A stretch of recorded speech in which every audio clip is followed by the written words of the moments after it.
Today we're in my kitchen. I'm going to be cooking a turkey.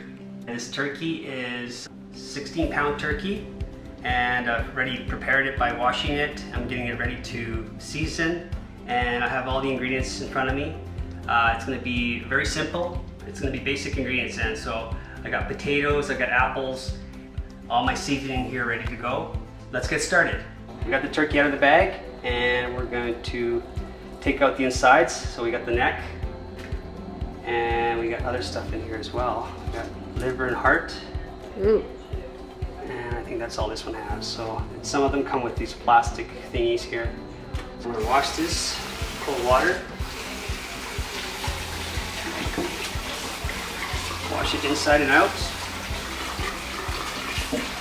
We're gonna do about 3 or 4, depending on how many I can stuff inside the turkey.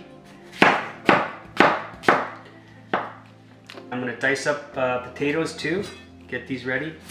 You could use russet, you could use yellow potatoes, but the yellow potatoes I find too soft. But I am gonna season the whole turkey, top and bottom. So I'm gonna start with the salt.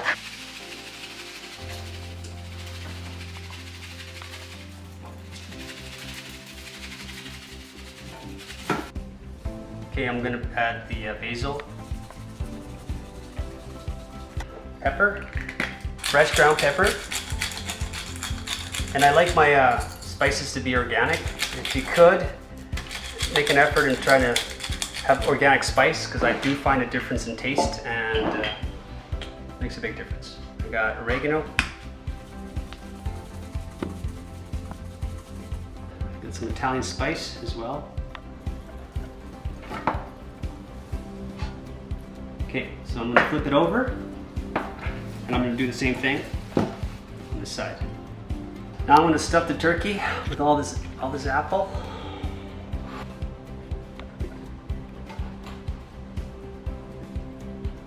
Okay, so I've stuffed the turkey, and now I'm gonna put all the gizzards and stuff inside here. So the neck, turkey neck, and the liver and the heart, I'm gonna put it inside around the turkey. At the same time, I'm gonna start putting in my potatoes around it.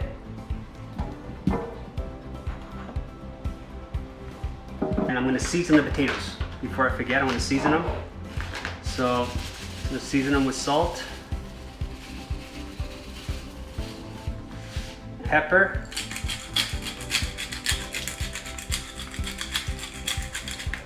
and a touch of nutmeg.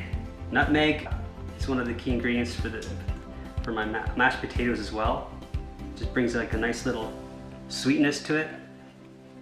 You don't need much of it. It goes a long way. Just a pinch. Before I put it in the oven, which I have at 490 Fahrenheit, I'm going to put it in there. It's going to probably cook for about an hour and a half at that temperature. So I'm going to get some water here, because I need to put about 2 cups of water at the bottom of the pan. And the reason for that is because I'm using high heat. I don't want anything to burn, so it's ready to go. One thing I forgot to mention, before you put it in the oven, it's good to put tin foil around the bottoms of the drumsticks so they don't burn, because this high heat, a lot of times the ends do burn. So the way you can stop from that happening is putting tin foil around it, just like that. So we're good to go. So now we're going to put it back in the oven.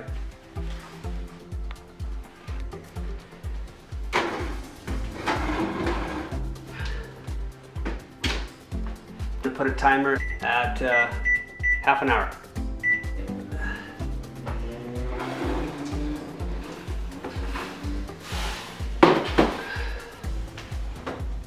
Okay, so that's what it looks like after half an hour. I will give this a bit of an angle here so I can start basting it.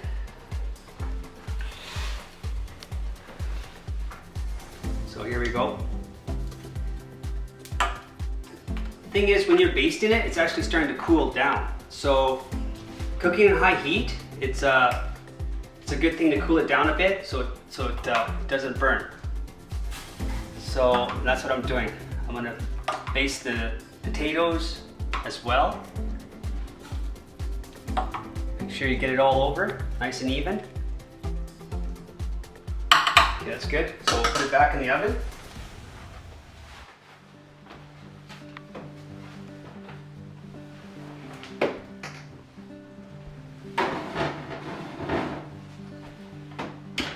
Okay, so we're going to put the timer at 25 minutes.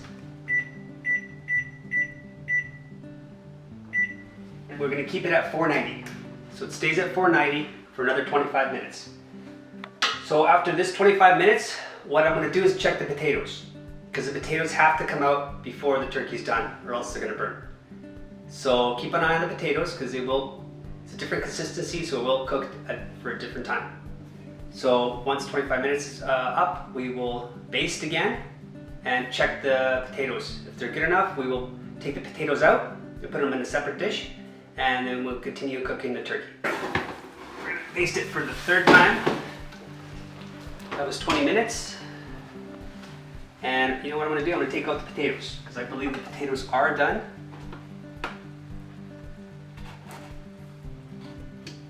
Yeah, these potatoes are done. So I'm going to baste it. When I'm done basting, I'm going to take all the potatoes out.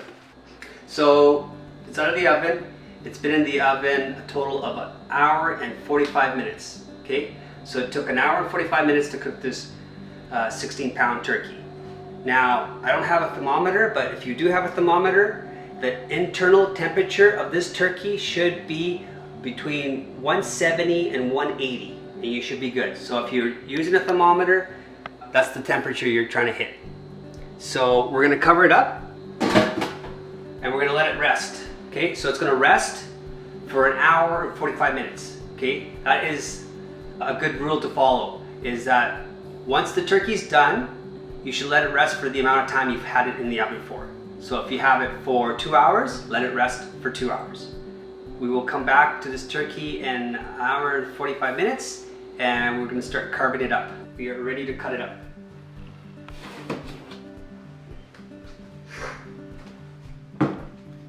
Here we go.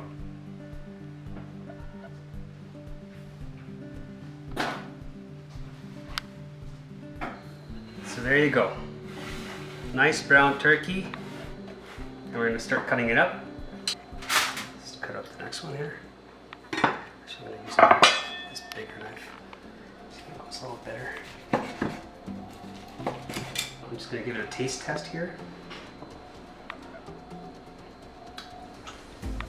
Tastes delicious. You can serve this up with a salad, rice, Christmas dishes. It doesn't have to be apple you stuff it with. It can be onions, a whole onion you can put in there. You can put lemon. Some people put garlic cloves, whole garlic cloves in there. Whatever you put in there as a stuffing, it should be something that'll give it more moisture inside. And that's the key to a moist turkey. So thank you for watching. I hope this helps anybody out there that has an issue with a dry turkey. Just remember that you can cook it on high heat and not worry about it burning. As long as you baste it, stuff it with either fruit or vegetables. Make sure you have about 2 cups of water in there. I'm thinking of making another video to show how to make gravy. That'll be next time. So thank you.